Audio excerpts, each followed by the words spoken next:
Where's my cheese roll? Someone's taken my cheese roll. I left it there. You been thieving? I took your cheese roll, Lenny.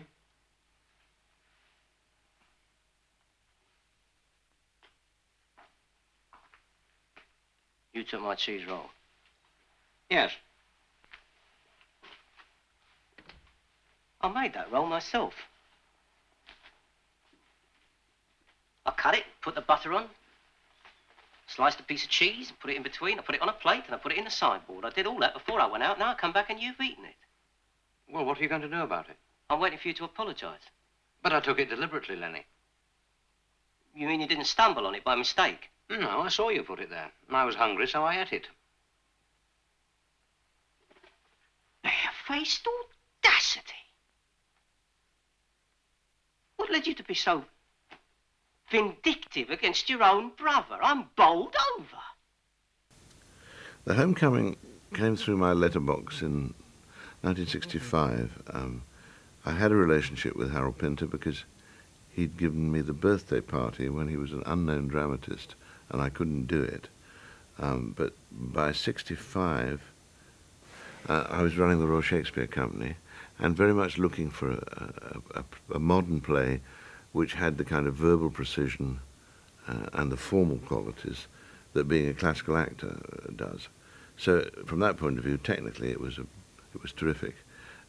I was very, very struck by the play on the first reading. I think it's a big, epic play about the family, and the metaphor of the family, I think, is something that we all can easily relate to. Its tensions and its secrets and its blackmails and what is unsaid. And The Homecoming is full of what is unsaid. I think the coming of Pinter in the wake of Samuel Beckett and the particular kind of theatre of understatement which he developed through his uses of silence and pauses, and where silence can be as eloquent as a line, made the audience use their imagination so that they try to read the interior life of the characters. I think this is a step in drama, and of course Pinter is very funny. It's often black humour and it's often shocking humour, but he's very funny. Now, I didn't find the play odd. I found it powerful, persuasive, and very disturbing. And of course, it doesn't have a trace of sentiment in it. It's very unblinking in its analysis of the cruelties we inflict on each other, even in a family. The play doesn't seem so controversial now. I think the unblinking cruelty and pain of the play still gets to people. It disturbs people. I think if people don't know what's going to happen, they're fairly amazed. You go in, Teddy? Already? Well, when are you coming over again, eh? Look, next time you come over, don't forget to let us know beforehand whether you're married or not. I'll always be glad to meet the wife, honest, I'm telling you. Mind you, she's a lovely girl. A beautiful woman. And a mother, too, a mother of three. You've made a happy woman out of her. It's something to be proud of. I mean, we're talking about a woman of quality. We're talking about a woman of feeling.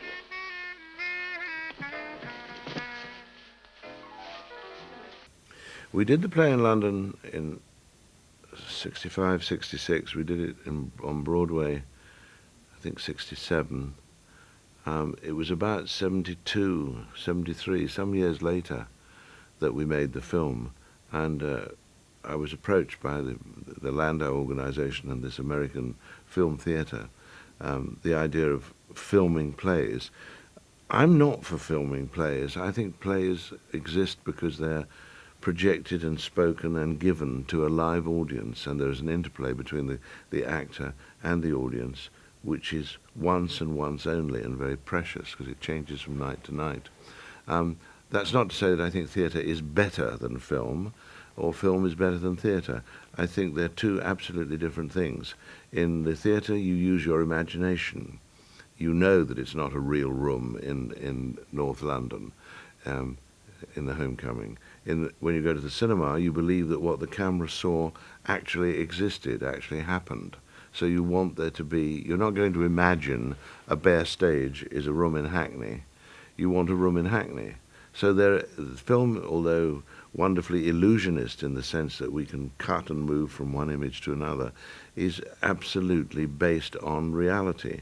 And you frighten the camera if you ask it to imagine something which it's not seeing. Audiences don't do that. So I would regard this Homecoming neither as a play nor a film. I believe and think, and I tried to make it, a play which uses certain techniques of the film in order to express a play. Now, if we'd brought 4 cameras into the theatre and hoisted them up and done a record of the play, it would have looked stagey and unconvincing, and you wouldn't have believed anything. I hope that what we've done is create a surrealistic style which enables one to believe that it is, and it is more than it is. I mean, it's got the longest staircase of any house in London, for instance.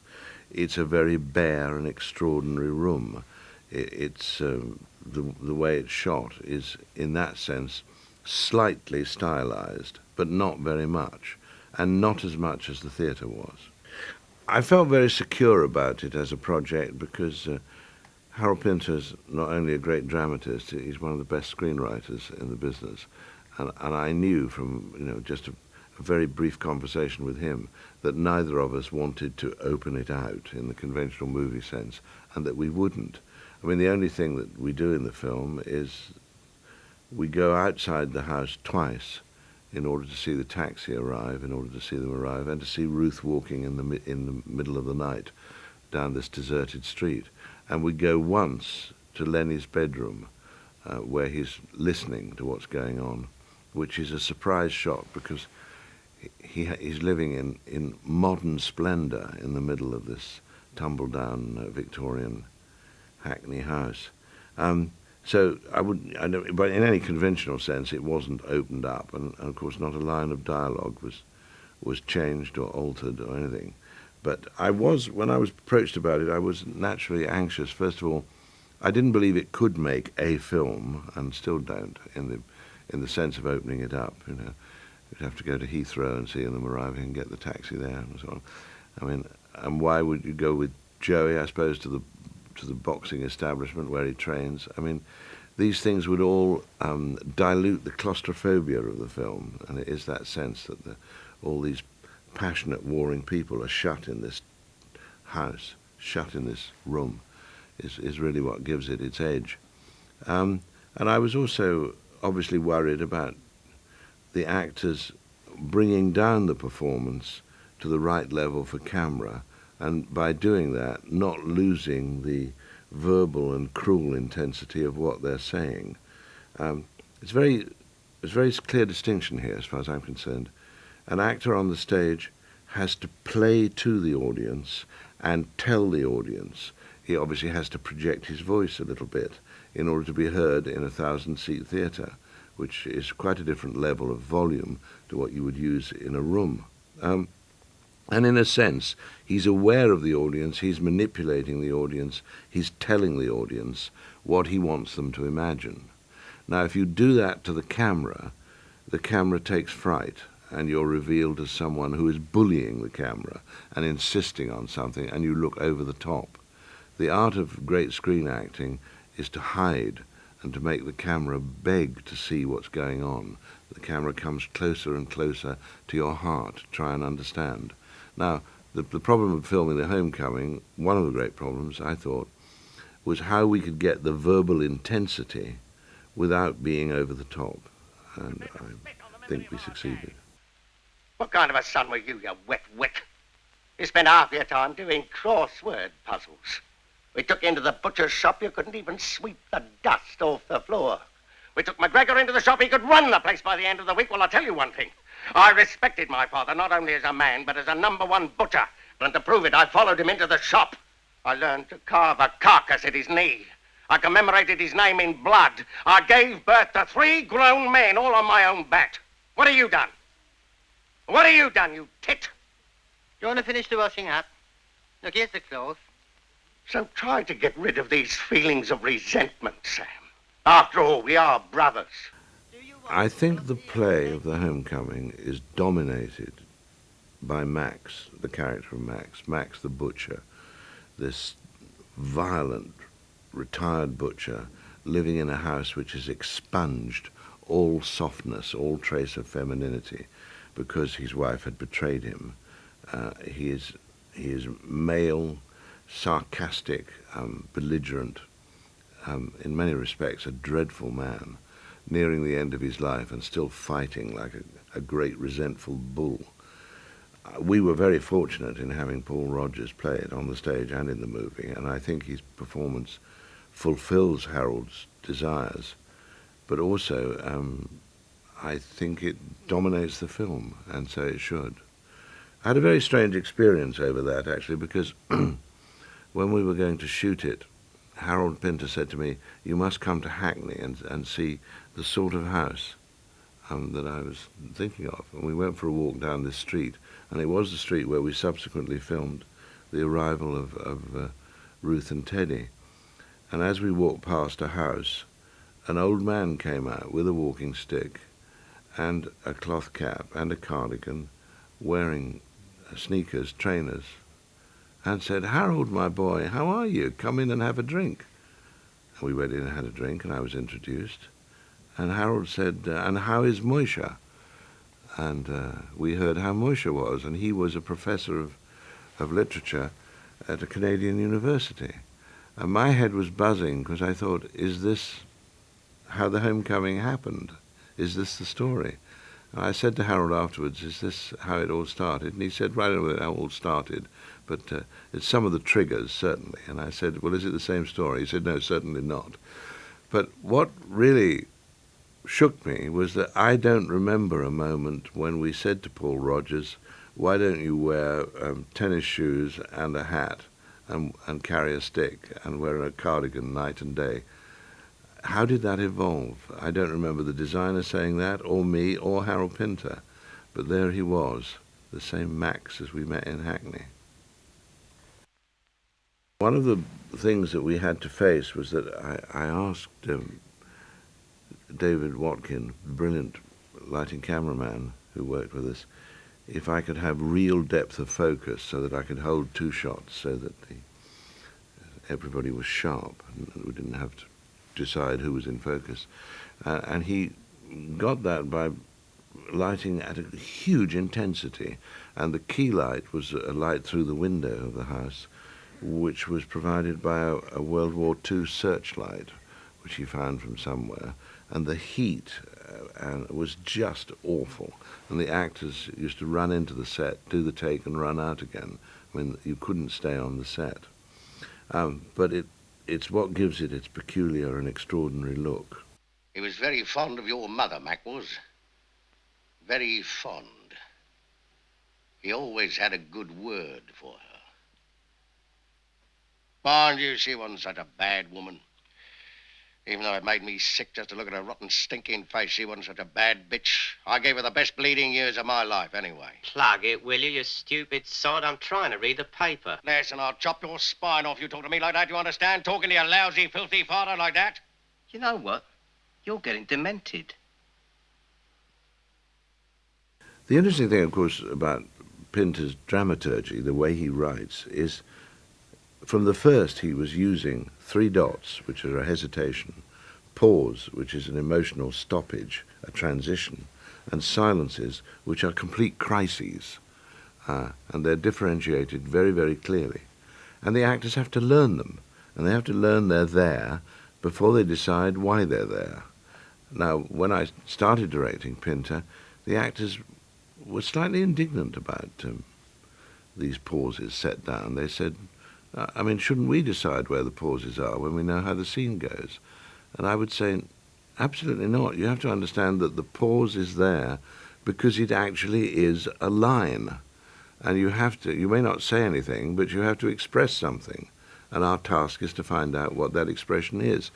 So I sometimes, in the very early stages of Pinter rehearsals, once they've learnt the shape of the text and where the pauses are, I say to them, now don't use the dialogue to hide your emotion, use it to express it.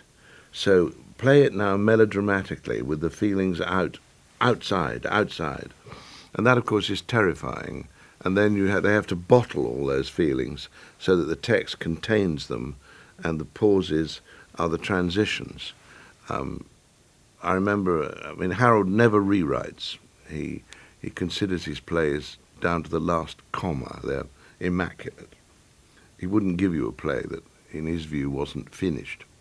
But I do remember when I was doing Old Times, I had a phone call from him after rehearsal one night, and he said, I've got a rewrite. And I said, good God, what do you mean? He said, yes, page 37. So I looked at page 37.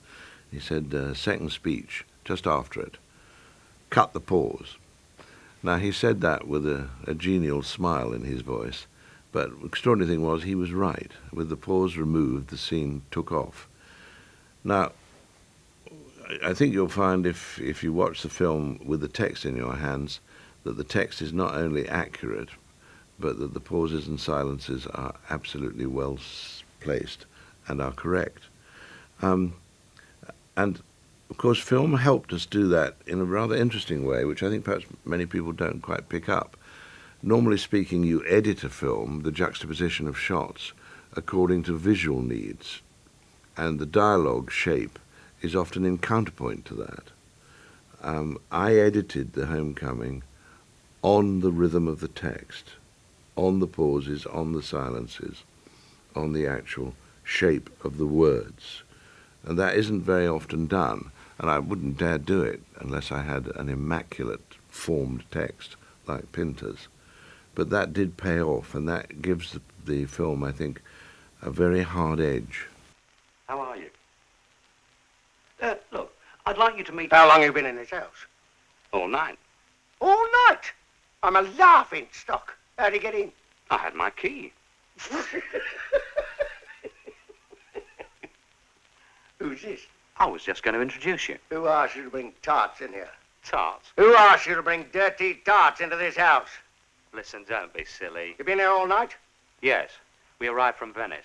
We've had a smelly scrubber in my house all night. We've had a stinking, pox-ridden slut in my house all night. Stop it. What are you talking about? I haven't seen the bitch for 9 years. He comes home without a word. He brings a filthy scrubber off the street. He shacks up in my house. She's my wife. We're married. I've never had a whore under this roof before. Ever since your mother died, my word of honor. There is a certain presentational quality about Pinter's language. All his characters use words, love words, and know they're speaking. They're not sloppy with language. They're precise. It doesn't matter whether they're low class or upper class. They have that same quality of precision, and precision is an instrument of conflict almost. I think that you have to be an articulate and clearly spoken actor to make Pinter happen. But more than that, you have to have the courage to allow the inner life to go on inside you so that the pauses and the silences are filled with something. I've seen many productions of Pinter where the actors just stop because he's written pause, but they don't know what's going on in the pause. The pause is a transitional moment emotionally, and it's something that the audience feel in a live theatre instinctively if the actor is really living it through. Now, of course, you can do the same thing on the screen, and we did. The camera loves silence. The camera, I would almost say, prefers silence, because then it can tell us what the face is thinking, and we don't need words. But the interesting thing to me about doing The Homecoming as a film was that the camera enabled us to get closer to the heart of the character. So in a sense, the pauses and silences were perhaps slightly more eloquent than they were even in the theatre. But it's a very, very great discipline to understand that unless you trust Harold's form and try and understand why he wants a pause, why he wants a silence, make an emotional decision, then it can become very empty and pretentious and looks rather absurd. His characters are never, and they are not absurd. The idea that he belongs to something called the theatre of the absurd is preposterous. All his characters have the most accurate behaviour pattern, but you have to fill the pauses. The action is simple. It's a leg. Moving. My lips move. Why don't you restrict your observations to that? Perhaps the fact that they move is more significant than the words which come through them. You must bear that possibility in mind. Well, Ruth is a gift part, the only woman in the play and the only bringer of femininity into a violently, repulsively male world. You can't really ask for much more of an actress. And it's beautifully constructed and beautifully written. One also has to say, of course, that in those early years of Harold's work, Vivian was his wife and in a very real sense was his muse. And certainly I did 3 or 4 productions with her of Old Times and Homecoming, obviously. She understood his rhythms. She understood his evasiveness. She understood, above all, I think, his irony and his humour. She's quite a piss-taker, Ruth, and she can play the game quite as well as the rest of those cockneys. Piss-taking is, of course, the basis of all Harold's dramaturgy. Anybody who visits London and engages in conversation with a taxi driver should know what piss-taking is. It's mocking you so elusively and charmingly and delicately that you're not even sure you're being mocked. That's what piss-taking is. And Harold's characters do that to each other all the time. How about me taking a glass without you taking me? Why don't I just take you? You're joking. You're in love anyway with another man. You've had a secret liaison with another man. His family didn't even know. Then you come here without a word of warning and start to make trouble. Have a sip. Go on. Have a sip from my glass. Sit on my lap. Take a long, cool sip.